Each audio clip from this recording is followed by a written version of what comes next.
Assalamualaikum warahmatullahi wabarakatuh. Nama saya Dian Farida Damayanti dari kelas 1 BA05. Kali ini saya akan menjelaskan materi etika profesi Public Relation dari mata kuliah Hubungan Masyarakat dengan dosen pengampu Ibu Septiarini Puspa Aji SIKOM MIKOM.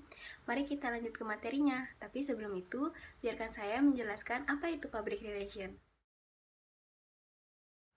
Public Relation adalah sebuah disiplin manajerial kontemporer yang menarik dan memiliki banyak keterampilan, teknik, strategi untuk ditawarkan kepada organisasi bisnis baik dalam domain komunikasi korporat maupun pemasaran.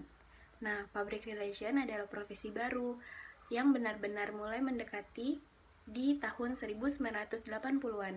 Pada awalnya, profesi ini berakar dari agen pers dan propaganda, kegiatan yang umumnya dianggap rendah oleh masyarakat. Profesi ini juga kerap kali dikritik dan dianggap profesi yang penuh dengan manipulasi.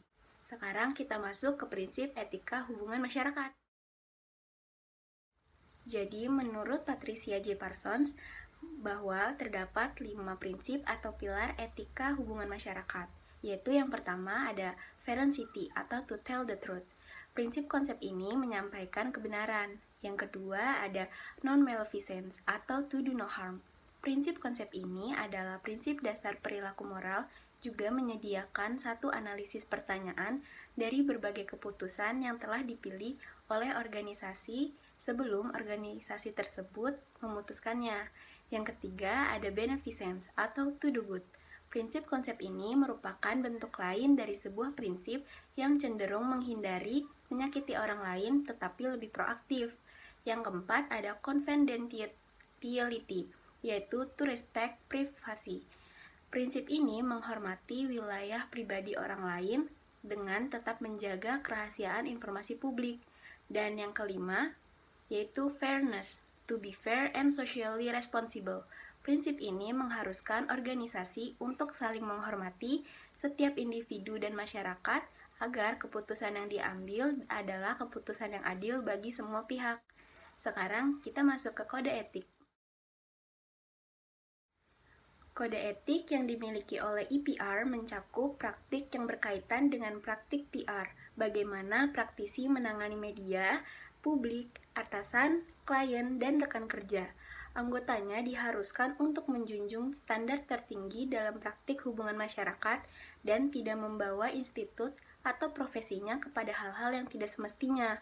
Kegiatan profesional harus dilakukan dengan memperhatikan kepentingan umum dan setiap konflik kepentingan harus diumumkan. Kode etik sendiri ada 2 macam. Ada kode etik profesi humas internasional dan kode etik profesi humas di Indonesia. Nah, apa sih etika profesi humas internasional? Yuk kita bahas.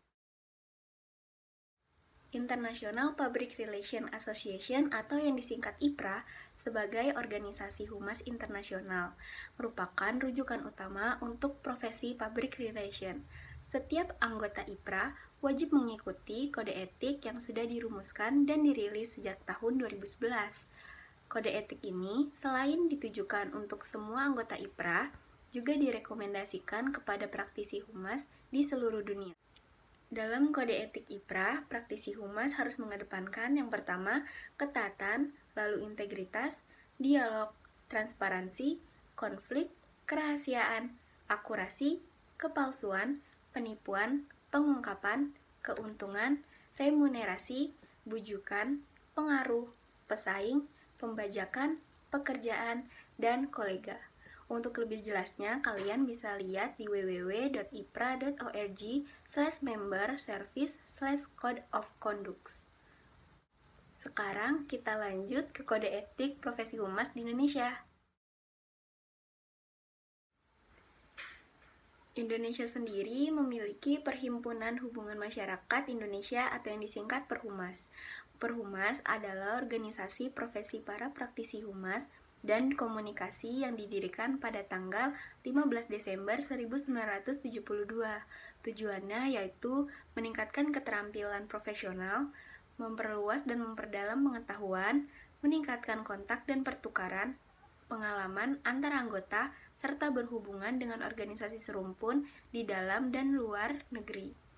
Perhumas juga memiliki kode etik profesi humas yang dijiwai oleh Pancasila maupun Undang-Undang Dasar 1945 sebagai landasan tata kehidupan nasional, diilhami oleh Piagam PBB sebagai landasan tata kehidupan internasional, dilandasi oleh Deklarasi ASEAN sebagai pemersatu bangsa-bangsa Asia Tenggara, dan dipedomani oleh cita-cita, keinginan, dan tekad untuk mengamalkan sikap dan perilaku kehumasan secara profesional. Perhumas memiliki pasal kode etik. Pasal yang pertama, komitmen pribadi. Salah satunya yaitu anggota Perhumas harus memiliki dan menerapkan standar moral serta reputasi setinggi mungkin dalam menjalankan profesi kehumasan. Pasal yang kedua, perilaku terhadap klien atau atasan.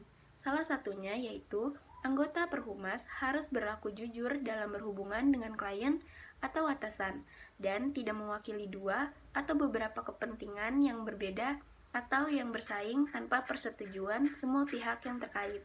Pasal yang ketiga yaitu perilaku terhadap masyarakat dan media massa.